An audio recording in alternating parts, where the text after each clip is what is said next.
नमस्कार मित्रों, मैं सुनील भूटानी रुद्राक्ष।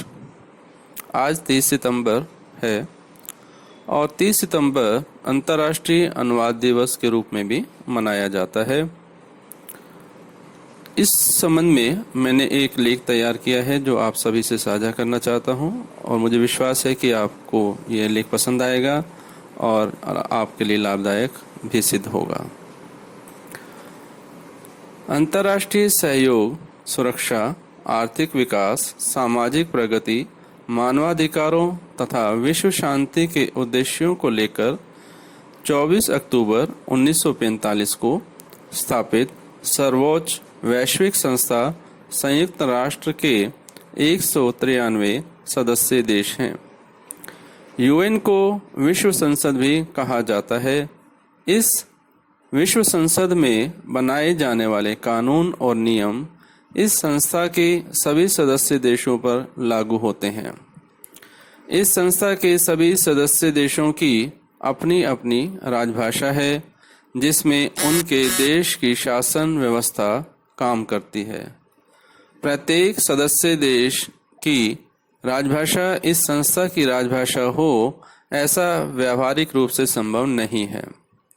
फलस्वरूप वर्तमान में संयुक्त राष्ट्र की 6 राजभाषाएं हैं: अरबी, मंदारिन, अंग्रेजी, फ्रेंच, रूसी और स्पेनिश। संयुक्त राष्ट्र का कामकाज इन 6 भाषाओं के भाषांतरकारों और अनुवादकों की सहायता से किया जाता है।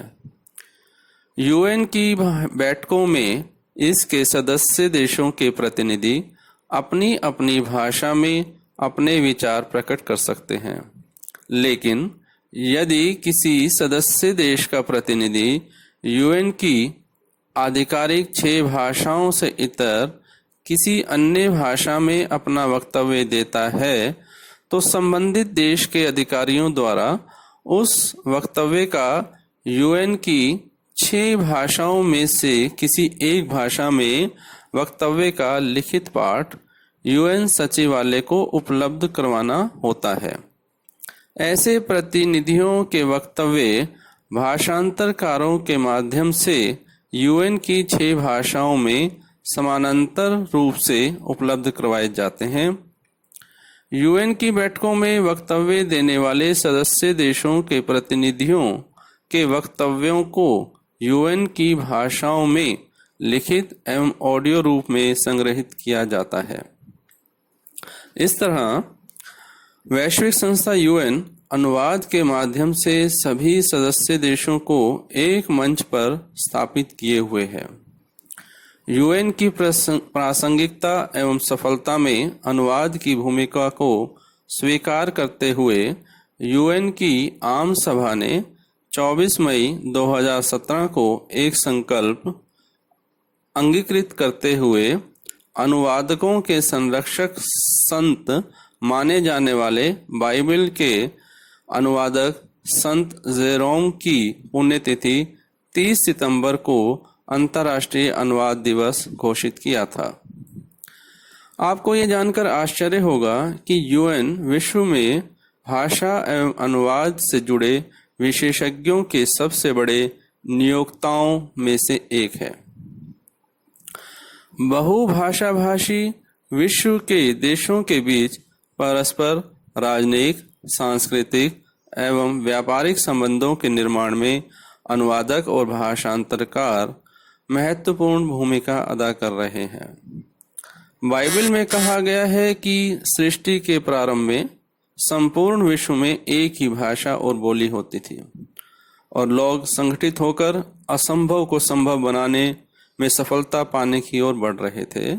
तो परमेश्वर ने एक भाषी मनुष्य जाति के बीच भाषा और स्थान भेद पैदा कर दिया और फलस्वरूप विश्व में अनेक भाषाओं और बोलियों का उदय हुआ।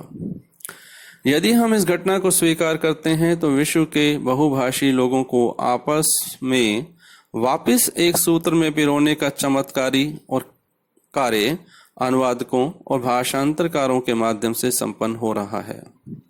अतः विश्व के अनुवादक और भाषांतरकार प्रशंसा और सम्मान के पात्र हैं। यदि हम अंतर्राष्ट्रीय अनुवाद दिवस को भारतीय परिप्रेक्ष्य में देखें तो पाएंगे कि भाषाई दृष्टि से भारत स्वयं में ही एक संपूर्ण विश्व है। भारत में अनेकानेक भाषाएं और बोलियां बोली जाती हैं।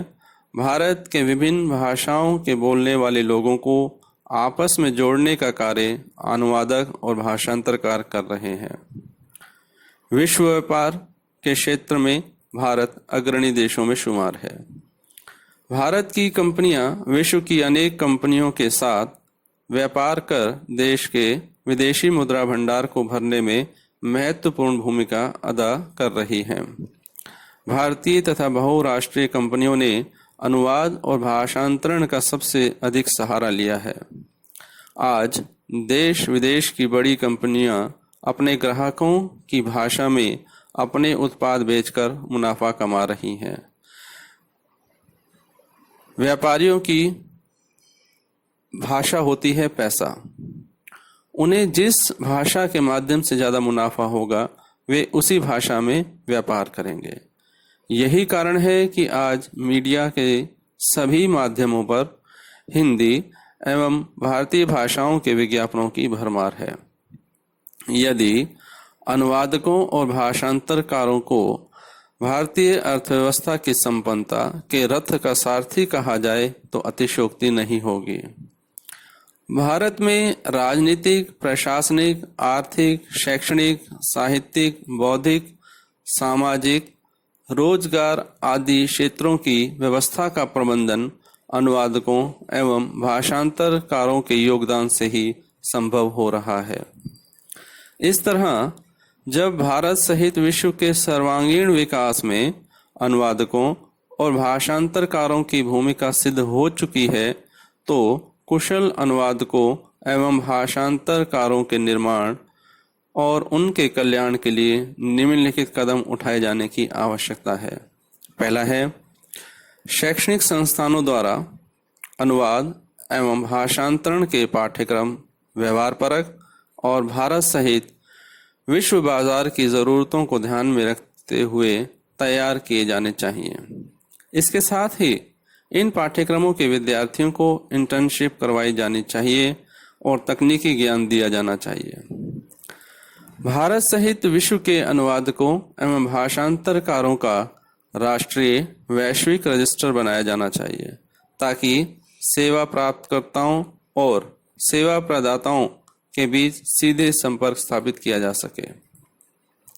तीसरा, भाषा एवं अनुवाद सेवी संस्थाओं की स्वायत्तता को बनाए रखते हुए उनका परिसंघ बनाए जाने की आवश्यकता है ताकि अत्यंत महत्वपूर्ण मामलों में सर्वसम्मति बनाई जा सके।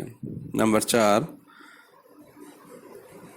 शिक्षण, प्रशिक्षण सामग्री और प्रतियोगी परीक्षाओं के प्रश्न पत्रों के उत्कृष्ट